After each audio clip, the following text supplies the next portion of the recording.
questa sera abbiamo degli esempi importantissimi in Italia. Cellini Padova ospita Cassano Magnago al Palafarfalle. E ora Tanic a gestire il possesso della Cellini.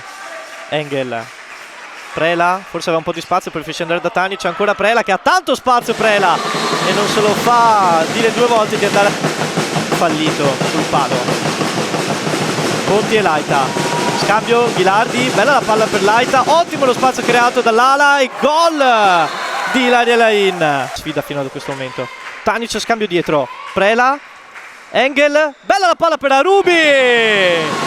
Si ripete l'azione a 12 per la Cellini Padova. Adesso Cassano deve rifare tutto. Barbosu, scambio, Laita prova il sottomano, potente la mano di Giulia Laita. Sbaglia pure il lancio il portiere. La Cellini deve ripartire. Sara Rubi, pochi secondi, 9 alla fine del primo tempo. Prela! Angela Prela ci mette una pezza. Lo spazio per l'ala destra, si preferisce andare da Borrini. Prela, scarico, Borrini!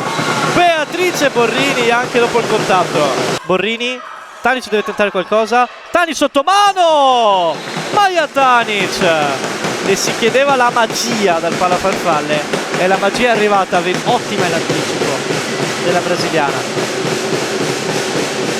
Poi Barbosu, finta dietro, conclusione sul primo, altro gol da fuori in appoggio di Cassano Magnago. Palla precisa per Prela, in mezzo a tre, palleggia e va dall'altra parte, ottima la palla per Bozza, Bozza conclude sotto la gamba di Alice Milan che è riuscita Barbosu, penso fino alla fine della partita. Adesso ci sono Ghilardi e Laita e Ponti dall'altra parte. Eccola proprio lei che riceve palla e conclude una palla bellissima in appoggio, bellissima sul secondo palo. 30 secondi alla fine del match. Tanic, Borrini, Prela, prova ad attaccare tra il primo e il secondo e ha ragione.